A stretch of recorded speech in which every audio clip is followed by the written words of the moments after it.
성경 말씀은 오늘 민수기 5장 4절 말씀을 한 목소리로 읽어보겠습니다. 이스라엘 자손이 그같이 행하여 그들을 진영 밖으로 내보냈으니 곧 여호와께서 모세에게 이르신 대로 이스라엘 자손이 행하였더라. 아멘. 여러분, 어제 전기 사정이 괜찮으셨습니까?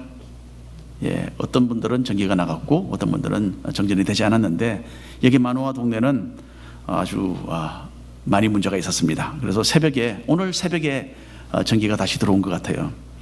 그래서 설교 준비에 차질이 생겨서 어쩔 수 없이 이전에 한번 했던 설교 말씀으로 다시 한번 은혜를 나누려고 합니다. 지금부터 1600년 전에 중동에 있는 나라 시리아에 시므온이라는 사람이 있었어요. 이 사람은 양을 치는 가정에서 태어나서 가난하게 살다가 13살이 되어서 예수님을 믿고 헌신된 삶을 살기로 작정을 합니다. 그리고는 참 교회 역사에 이름을 남기는 대단히 중요한 인물이 됩니다. 그 당시에는 하나님께 헌신된 사람들은 자신의 몸을 좀 괴롭히고 좀 금욕적인 그런 생활을 해야 한다, 그렇게 생각을 많이 했었어요. 그래서 시므온도 예수님을 따르는 제자가 되기 위해서 16살의 나이에 수도원에 들어갑니다. 그런데 시므온은 너무나 심각한 금욕주의를 선호했기 때문에 다른 사람들과 함께 이 수도원 생활을 하기에 적합하지 않다, 그렇게 수도원에서 판단을 내렸어요. 그래서 수도원에 쫓겨나게 됩니다. 수도원에 들어갔는데 너무 금욕주의를 많이 하니까 그냥 쫓겨난 거죠. 수도원에 나왔습니다. 시므온은 그러나 몸을 제어하는 그 생활을 계속했습니다. 먼저 작은 오두막 집에 들어가서 거기서 1년 반 동안 밖으로 나오질 않았어요. 그런 금욕적인 생활을 했습니다. 자기 감금이죠. 오두막 집에서 시므온은 광야에서 예수님께서 40일 동안 금식하신 것처럼 자신도 40일 동안 아무것도 먹지도 않고 마시지도 않았습니다. 사람들은 시므온이 이렇게 한 것은 기적이나 마찬가지다, 그렇게 생각을 했어요. 그래서 하나님께 헌신된 마음으로 이런 금욕주의 생활을 하는 시므온을 찾아가서 기도를 부탁하고 또 조언을 구하기 시작했습니다. 점점 더 많은 사람들이 몰려오자 시므온은 하나님께 묵상하며 기도하는 것에 자신의 시간이 많이 빼앗기는 것을 느끼고 하나님께 헌신할 수 있는 다른 방법을 이제 모색하기 시작했습니다. 결국 시므온은 시리아 평지에 폐허가 된 옛 도시 한 군데를 찾아갔어요. 그리고 거기에 높은 기둥 하나가 서 있는 것을 발견했습니다. 그 기둥은 우리 교회 건물에 거의 한 2배가 되는, 2배가 조금 안 되는 그런 50피트 정도의 높이였습니다. 시므온은 이 까마득하게 높은 기둥 꼭대기에 올라갔어요. 그리고 그 위에 양팔을 편 정도의 이런 넓이로 평평한 바닥을 만들었습니다. 그리고 여기에 올라가서는 다시는 죽을 때까지 내려오지 않고 밤낮으로 거기서 생활을 하기 시작했어요. 이 시므온의 헌신을 보고 사람들은 매일 빵과 우유와 음식을 가져와서 기둥 꼭대기에 있는 시므온에게다 올려다 주었습니다. 무더운 여름에는 떼약볕 아래서, 그리고 추운 겨울에는 눈보라 속에서 시므온은 그 기둥 위에 좁은 공간에서 살았던 것입니다. 그 높은 기둥 꼭대기에서 시므온은 여러 가지 자세로 하나님께 기도하기 시작했습니다. 똑바로 일어서서 손을 모으고 장시간 동안 기도를 하기도 했고, 또 십자가에 달린 것처럼 서서 자신의 양팔을 펴고 이렇게 기도하기도 했습니다. 가장 널리 알려진 시므온의 기도 자세 중에 하나가 있는데요, 그것은 서 있는 채로 허리를 굽혀서 머리가 거의 바닥에 닿을 정도로 그렇게 절을 하는 것입니다. 절을 하면서 기도하고 계속 그렇게 하는 거죠. 시므온이 이렇게 1240번 절을 하면서 기도하면서 그러다가 나중에는 기진해서 그 기둥 위에 그만 쓰러지는 것을 보았다라는 목격자들의 글이 아직도 고대 기록에 남아 있습니다. 이렇게 높은 기둥 위에서 홀로 생활을 했지만은 시므온은 이 세상을 완전히 덩진 사람은 아니었어요. 시므온을 구경하러 많은 사람들이 몰려왔습니다. 시므온은 매일 아침 이 사람들과 대화를 나누었어요. 기둥 위에서 또 설교를 했는데 세상의 욕심을 멀리하고 진실된 마음으로 하나님을 섬겨야 한다라는 내용으로 아주 부드럽고 사랑스러운 목소리로 그렇게 말씀을 전했다고 합니다. 시므온이 기둥 위에서 하나님께 헌신된 생활을 하는 동안에 로마의 황제들도 시므온의 말에 귀를 기울이기 시작했습니다. 그리고 여러 교회 지도자들이 시므온을 찾아와서 만나고 또 대화를 나누었어요. 한 번은 시몬이 그 위에서 병이 걸려서 위독한 때가 있었습니다. 황제는 교회 지도자 3명을 보내서 시몬이 기둥 위에서 내려와 치료를 받고 다시 올라가도록 그렇게 권유를 했다고 합니다. 하지만 시몬은 모든 것을 하나님의 손에 맡기면서 내려오지 않고 그 후에 얼마 되지 않아서 다시 완쾌되기도 했다고 합니다. 어느 날 사람들은 시몬이 더 이상 움직이지 않는 것을 보고 그 기둥 위에 한 사람을 올려보냈어요. 거기에 시몬은 기도하는 자세로 죽어 있었다고 합니다. 그때 시몬의 나이가 거의 70세였다고 해요. 그 기둥 위에 자그마치 37년을 지낸 후에 그렇게 죽었습니다. 그러니까 시몬은 태어나서 땅 위에 사는 것보다 기둥 위에서 훨씬 더 오래 더 많이 살았던 것입니다. 죄와 타락으로 얼룩진 이 세상에서 영적인 정결을 유지하며 하나님 한 분만을 섬기기 위해 참 독특한 삶을 선택했던 어느 옛 성도에 대한 실제적인 이야기입니다. 자기 자신과 치열한 싸움을 싸우고 거룩한 모습을 간직하며 하나님과 동행하려 했던 시몬의 모습은요, 우리 현대인들에게 쉽게 이해되지 않는 부분이기도 합니다. 그리고 이런 모습으로 사는 것은 물론 바람직하지 않은 것이다 라는 것에 우리 모두는 또한 동의도 합니다. 하지만 자신을 버리고 정결한 모습으로 하나님을 섬기겠다라는 그 헌신적인 마음과 신앙은 우리 모두에게 신선한 도전을 던져주는 것이 사실입니다. 성경 민수기를 읽다 보면 우리는 거듭해서 거룩한 모습으로 살아야 한다라는 이 하나님의 말씀에 부딪히게 됩니다. 이런 성경의 교훈은 타락된 세상의 흐름 속에 별 생각 없이 휩쓸려가는 우리의 마음을 좀 흔들어 깨워놓아야 합니다. 오늘도 정결을 유지하라 라는 이 하나님의 말씀을 통하여서 우리의 생각과 삶의 태도에 도전을 받고 더 높은 차원의 신앙으로 한번 발돋움해보는 이 한 시간이 되기를 간절히 바랍니다. 이스라엘 백성은 노예로 지내던 애굽 나라에서 출발하여 광야 여행길 3개월 만에 시내산에 도착을 했습니다. 이 산에서 하나님께서는 구름과 번개와 큰 나팔 소리 가운데 이스라엘 백성들을 만나 주셨어요. 그리고 하나님은 이스라엘 백성이 자신을 따를 수 있는 하나님이, 내가 그들의 하나님이 되어주겠다 그렇게 약속을 하셨고, 이스라엘 백성은 이 유일하신 하나님 여호와를 하나님으로 섬기고 그분만을, 한 분만을 우리가 따르겠다 또한 그렇게 약속을 했던 것입니다. 이스라엘 민족은 세상 어느 다른 민족에게도 주어지지 않았던 하나님의 선택받은 백성이 되는 그 복을 여기서 누리게 됩니다. 자신들을 노예로 삼았던 애굽 나라의 재앙을 내리시고 해방시켜 주신 이 하나님을 자기들의 하나님으로 삼는 것은 이스라엘 백성들로서는 무한한 영광이었어요. 하나님은 어떤 분이었습니까? 홍해를 둘로 나누신 능력의 하나님이셨어요. 또 하늘에서 만나를 매일 내려주셔서 먹여주셨던, 생활을 보장시켜 주셨던 하나님이십니다. 그 광야에서, 그리고 광야에서 물이 없을 때에는 바위에서 물을 대어서 그 많은 백성들이 마실 수 있도록 해주시는 참으로 기적의 하나님이셨어요. 이스라엘 민족이 하나님의 백성이 되겠다라고 기쁘게 약속했던 것에는 또 하나의 이유가 있었습니다. 하나님께서는 지금까지 애굽에서 대대로 노예 생활을 했던 이스라엘 백성에게 나라를 이루고 정착할 수 있도록 한 땅을 주시겠다, 그렇게 말씀을 하셨던 것입니다. 이때로부터 한 600년 전에 이스라엘 민족의 조상 아브라함이 있었습니다. 하나님은 아브라함에게 가나안 땅을 주겠다고 약속을 하셨죠. 이제 하나님께서는 이스라엘 백성들에게 내가 너희들의 새로운 나라의 영토로 이 가나안 땅을 너희들에게 주겠다, 이 약속의 말씀을 하셨던 것입니다. 자, 그러니 이스라엘 민족의 입장에서는 시내산에서 하나님을 섬기는 백성이 되겠다라는 이 언약을 마다할 이유가 없는 겁니다. 이런 능력 있는 하나님께서 자기들 편에 서 계신다면 광야를 통과하는 동안에 여러 사나운 다른 민족으로부터 안전할 수 있었습니다. 그리고 모든 생활의 보장이 되는 것이고,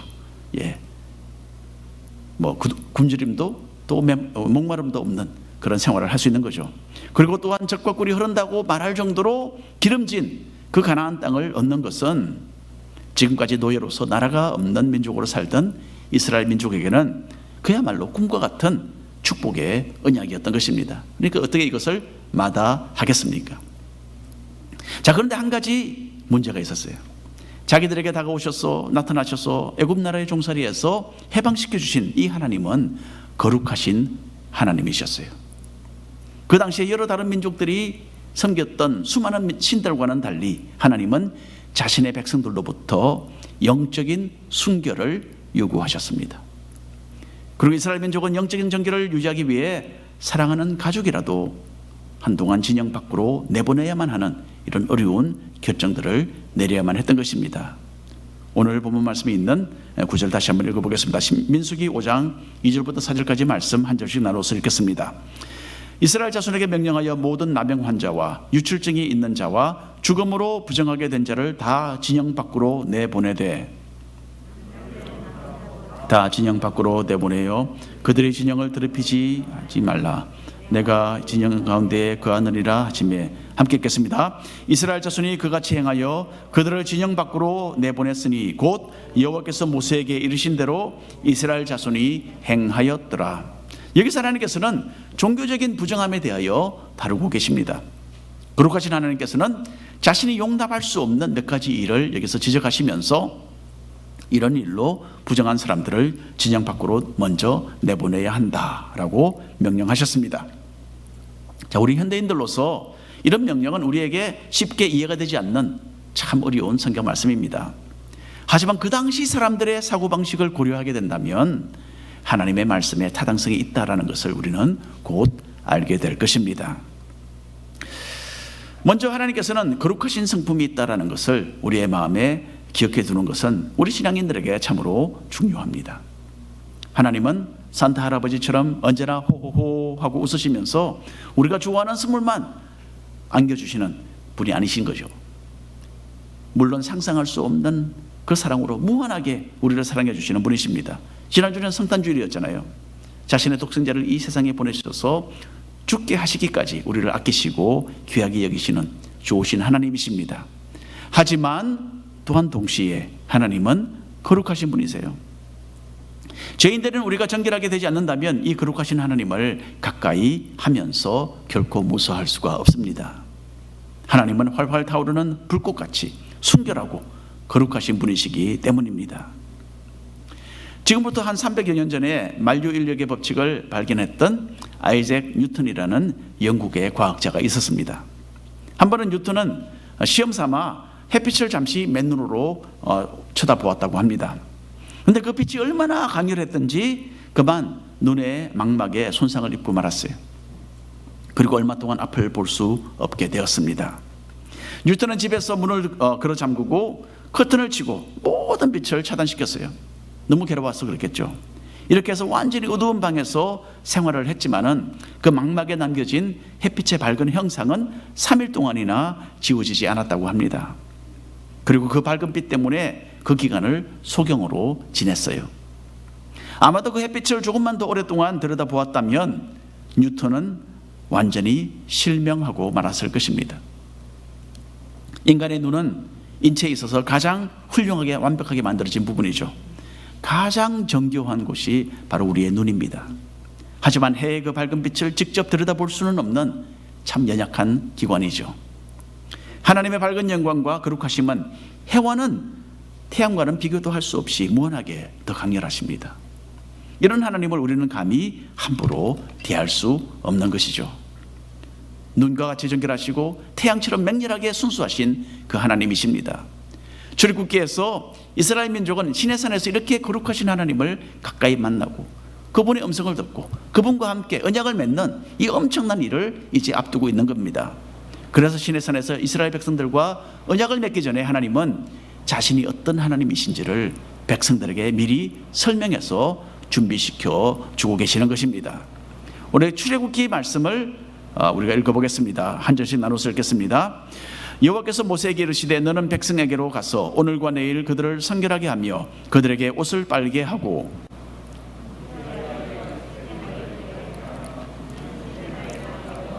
온 백성의 목정에서 시내산에서 강림할 것이미니 너는 백성을 위하여 주위에 경계를 정하고 이르기를 너희는 삼가 산에 오르거나 그 경계를 침범하지 말지니 산을 침범하는 자는 반드시 죽임을 당할 것이라. 죄를 먹고 마시다 하는 인간이 이 거룩하신 하나님을 만나고서 성할 리가 있겠습니까? 그래서 하나님께서는 이 백성에게 자신의 그 거룩함에 대하여 교육을 시키시고 몇 가지 지시를 내리셨습니다. 그래서 이 상상하지 못할 거룩함 가운데 거하시는 하나님을 만나고서도 죽지 않도록 스스로 정결케 하는 준비를 갖추게 하셨고, 또 하나님과 적절한 거리를 유지하도록 안전한 범위를 정해 주셨던 것입니다. 이 안전거리는 여러분 잘 아시죠? 요즘에는 6피트입니다. 예. 거룩하신 하나님을 만나기 위해서는 안전한 거리가 훨씬 더 많았겠죠. 자, 먼저 하나님께서는 이스라엘 백성이 옷을 빨도록 하셨습니다. 옷을 빤다는 것은요, 그 자체로서 어떤 영적인 정결이 이루어지는 것은 아닙니다. 하지만 옷을 빠는 그 행위를 통해서 정결한 모습으로 하나님을 만날 마음의 준비가 갖추어지는 것을 하나님은 원하셨던 것입니다. 이것은 그 당시에 일반 백성이 국가의 왕을 만날 때에 갖추어야 할 기본적인 자세이기도 했습니다. 더러운 옷을 입고 그대로 왕을 만날 수는 없는 거죠. 깨끗한 옷을 입고 만났습니다. 따라서 거룩하신 왕이신 하나님 앞에 서기 전에 인간은 마땅히 스스로를 준비하고 필요한 예의를 갖추어야 했던 것입니다. 자, 여러분, 우리의 생각을 초월하시는 무한하신 하나님께서는 인간이 이해할 수 있는 범위 내에서 자신의 거룩함에 대한 참 적절한 요구를 하셨다고 저는 생각을 합니다. 그래서 이스라엘 백성에게 옷을 빨아야 한다 말씀하셨던 것이죠. 너희들이 왕을 만들어 갈 때 옷을 빨지 않느냐? 그러면 나를 만나기 위해서 옷을 빨아라. 그리고 하나님께서는 이스라엘 백성이 자기와 너무 가깝게 접근하지 못하도록 또한 경계를 설정해 주셨어요. 하나님의 거룩하심에 죄인된 인간이 침범하지 말아야 했기 때문입니다. 이렇게 적당한 거리를 유지하는 것 또한 옛날에는 세상의 왕들을 만날 때에 일반 백성들이 지켜야 했던 부분이었습니다. 이렇게 사람들이 가지고 있는 일반적인 사고방식의 그 한계 내에서 하나님께서는 자신의 그 영광스러운 위엄과 불꽃같이 거룩하심에 대한 올바른 반응을 인간에게 요구하셨던 것입니다. 따라서 오늘 읽은 이 민수기 말씀도 비슷한 맥락에서 우리는 이해를 해야 합니다. 다시 한번 읽어보겠습니다. 민수기 5장 말씀 나눠서 읽겠습니다. 이스라엘 자손에게 명령하여 모든 나병 환자와 유출증이 있는 자와 죽음으로 부정하게 된 자를 다 진영 밖으로 내보내되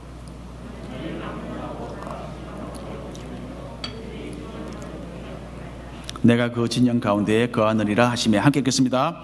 이스라엘 자손이 그같이 행하여 그들을 진영 밖으로 내보냈으니 곧 여호와께서 모세에게 이르신 대로 이스라엘 자손이 행하였더라. 아멘. 자, 나병 환자나 몸에 피나 더러운 것이 흘러나오는 이런 증상을 가진 사람들은 부정하다 이렇게 선언이 되었죠. 그리고 사람이나 동물의 시체를 가까이 한 사람도 종교적으로 부정하다 그렇게 평가가 되었습니다. 여러분, 이것은 몸의 질병이 실제로 사람을 영적으로 더럽힌다라는 뜻은 결코 아닙니다. 또 죽은 시체를 만지거나 가까이 하는 것도 그 자체가 우리를 더 죄악스럽게 만들지 않습니다. 성경에 나오는 이런 외형적인 규례적인 말씀은 하나의 겉모습의 표현이에요.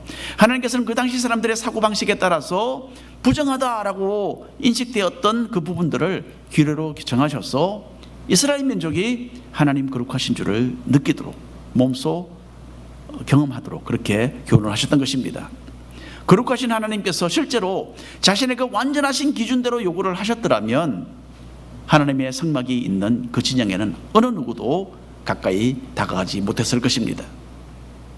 하지만 인간의 영적인 무지를 고려하셔서 이렇게 가장 기본적이고 육신의 그 겉모습에 한정된 그런 정결함을 하나님은 요구하셨던 것입니다. 하나님께서는 광야에서 이스라엘 백성들이 자신의 임재를 경험하도록 하셨어요. 임재라는 특별한 말씀, 이 단어가 있습니다. 하나님의 임재는 어떤 현상을 통하여 사람이 하나님의 존재를 강박적으로 느끼고 경험하도록 허락하시는 것을 의미합니다. 그것을 하나님의 임재라고 합니다. 하나님께서는 이스라엘 백성의 진영 한가운데에 성막을 세우시고 그 성막을 통하여 자신의 백성들과 가까이 거하시면서 백성들이 하나님을 보고 경험하도록 하셨던 것입니다. 따라서 이스라엘 백성들은 하나님의 거룩하심을 기억하고 정결을 유지해야 했습니다. 그래서 규례적으로 정결하지 못한 가족을 진영 밖으로 당분간 내보내야만 했던 것이죠. 가족이 생이별을 해야만 하는 그런 이 아픔을 통하여서 하나님께서 얼마나 거룩한 분이신지를 알고 올바로 모시고 섬겨야 하는 것을 그들은 깨달아야 했던 것입니다. 자, 현대를 사는 우리 믿는 사람들도 이런 동일한 마음의 자세를 간직해야 합니다. 이스라엘 백성의 진영 중앙에 하나님의 임재가 있었던 것처럼 우리 믿는 사람들의 마음속에는 하나님의 성령께서 거하십니다. 그래서 사도 바울은 우리 믿는 사람들의 몸은 바로 하나님의 성전이다, 그렇게 기록했습니다. 고린도전서 3장에 있는 말씀 한 목소리로 읽어보겠습니다. 너희는 너희가 하나님의 성전인 것과 하나님의 성령이 너희 안에 계시는 것을 알지 못하느냐? 누구든지 하나님의 성전을 더럽히면 하나님이 그 사람을 멸하시리라. 하나님의 성전은 거룩하니 너희도 그러하니라. 여러분, 우리는 온 우주에서 가장 따뜻하시고 사랑이 많으신 하나님 아버지의 아들과 딸들입니다. 그렇기 때문에 이 세상에서 우리 믿는 사람들보다 더 행복한 사람은 없는 것입니다. 우리가 가장 행복해요. 영원한 나라에 대한 소망을 또한 가지고 있는 참으로 복된 사람들입니다. 그런데 동시에 이 하늘의 아버지께서는 우리가 절대로 감당하지 못하는 가장 순결하시고 가장 거룩하신 영광의 하나님이신 겁니다. 여러분, 새 옷을 입고 식당에 갔는데 음식물이 그곳에 떨어지는 그런 속상한 경험 해보신 적이 있으시죠? 저도 그런 경험이 있습니다. 음식물이 떨어져서 더 이상 입을 수 없는 그런 옷이 있어요. 그래서 어떻게 합니까? 그냥 버리기는 아깝고, 그래서 차를 고치거나 할 때에 작업복으로 사용하려고 한 곳에 처박아 두었어요. 그 음식물 자국이 빠지지 않고 얼룩진 채 남아있다면 그 옷은 그 본래의 가치를 잃고 마는 것이죠. 이와 같이 만일에 죄악의 길에서 헤맨다면 우리는 하나님의 거룩한 백성으로서의 가치를 상실하고 있는 것입니다. 이사야 64장에 있는 말씀 한 목소리로 읽겠습니다. 무릇 우리는 다 부정한 자 같아서 우리의 의는 다 더러운 옷 같으며 우리는 다 잎사귀같이 시들므로 우리의 죄악이 바람같이 우리를 몰아가나이다. 인간이 얼마나 부정하고 죄악된지 이 말씀을 보면 알 수 있습니다. 다 더러운 옷과 같이 우리의 가장 정결하고 깨끗한 우리가 내세울 만한 것도 다 그렇게 더럽고 추하다라는 이사야의 고백입니다. 지금부터 15년 전에 조지 부시 대통령으로 있을 때에, 그때에 백악관에서 국내 정책 고문으로 일하던 클라우드 앨런이라는 사람이 있었어요. 그런데 이 사람이 어느 날 갑자기 사임을 했어요. 아무도 그 영문을 몰랐습니다. 도대체 왜 갑자기 이 사람이 사임을 했을까? 한 달 후에 그 사람의 그 모든 이 일들이 하나씩 밝혀지기 시작했습니다. 클라우드 앨런은 여러분 타겟 백화점 아시죠? 타겟 백화점을 드나들면서 사기를 치다가 경찰에 잡혀서 조사를 받고 있었던 것입니다. 그러니까 조사를 받으니까 어쩔 수 없죠. 자기가 그 백악관의 그 직책에서 사임을 하게 된 겁니다. 백화점에서 좀 이게 사기를 치고 뭐 그렇게 해서 막 이게 돈을 벌고 막 그렇게 하는 것은 생각해 보니까 너무너무 쉬워요. 제가 생각해도 도둑이 이렇게 하면 쉽게 도둑질을 하겠다라는 생각이 듭니다. 그러니까 제가 자세하게는 여러분께 설명 안 드리겠습니다. 이 사람은 상습적으로 이 백화점, 타겟 백화점을 상대로 해서 사기극을 부렸어요. 그래서 한 해에 한 5천 불 정도 피해를 그 백화점에 입혔다고 합니다. 클라우드 앨런은 하나님을 믿는 사람이었어요. 또 부시 행정부에 정말 중요한 역할을 감당하고 있었습니다. 하지만 자신이 해결하지 않았던 이 작은 죄로 인해서 결국에는 꼬리를 잡히게 된 겁니다. 이 사람은 백악관에 일하면서 1년에 16만 불을 벌었어요. 아주 작은 돈이 아닙니다. 그리고 장래의 정치계에 정말 대단한 몫을 할 것으로 사람들의 기대를 모으고 있었어요. 이미 대단한 사람이었어요. 하지만 그보다도 더 대단한, 어쩌면 정말 대단한 역할을 할 수도 있겠다, 그렇게 사람들이 생각을 했습니다. 저도 그렇게 생각했어요. 하지만 이 좀도둑의 버릇을 제어하지 못해서 한순간에 그 모든 것을 날려버렸던 안타까운 인물이었어요. 그래서 자기에게 부여되었던 그 귀중한 역할을 제대로 수행하지 못하고 중간 하차하는 그런 실패자가 되었던 것입니다. 여러분, 우리는 하나님의 거룩하심에 어울리지 않는 그런 모습들을 삶 속에서 계속해서 추방시켜야 합니다. 그렇지 않으면 우리는 하나님의 목적에 아무런 쓸모가 없는 사람으로 그만 전락하고 말 것입니다. 오늘 결론의 말씀을 드립니다. 우리 현대 기독교인들은 구약 성경에서 말하는 이런 겉모습의 그런 규례적인 내용에 대해서 좀 잘 이해하지 못합니다. 질병이나 뭐 죽은 사람을 죽은 시체를 만지면 뭐 스스로를 부정하게 된다, 뭐 그렇게 생각했던 구약의 성도들이죠. 중요한 것은 마음인데 이 사람들은 왜 옛날 사람들은 그런 외형적인 것에 신경을 많이 쓰고 살았을까? 참 답답하게 느껴지기만 합니다. 그런데 참 아이러니하게 외형적인 부분에 신경을 많이 쏟는 사람들은 바로 우리 현대인들입니다. 우리는 몸을 깨끗하게 정결하게 잘 유지하는 데에 많은 시간과 돈을 투자합니다. 대부분의 사람들은 매일 좋은 비누를 사용해서 샤워를 하죠.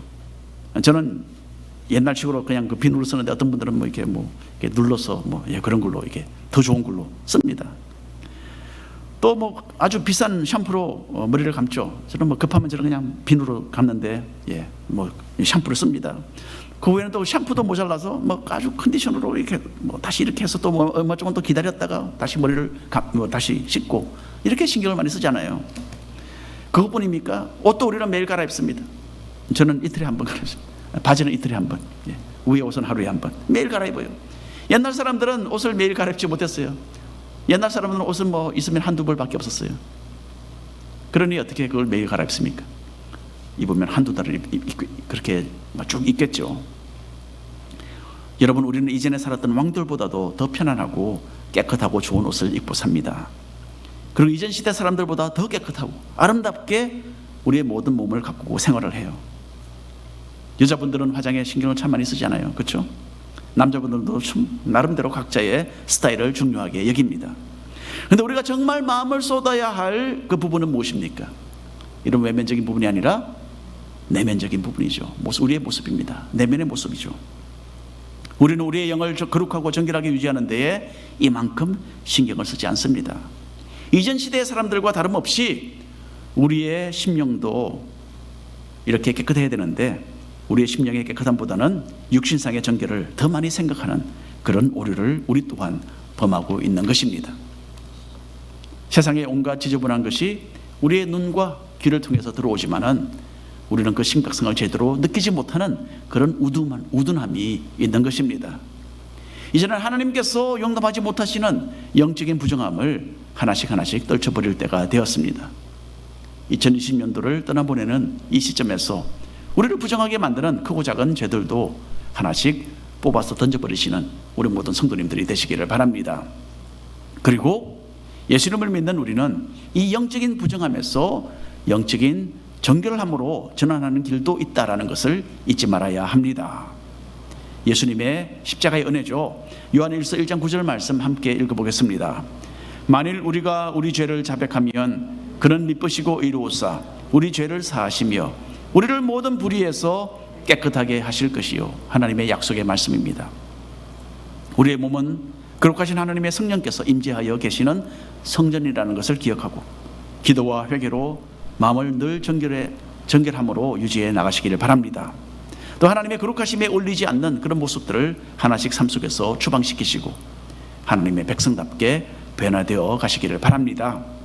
그리고 영적인 정결을 유지하여 거룩하신 하나님을 닮아가시고 우리 각자를 향한 하나님의 목적에 맞게 쓰임받는 거룩한 그릇들이 되어 가시기를 축원합니다. 기도하겠습니다. 주 하나님 아버지,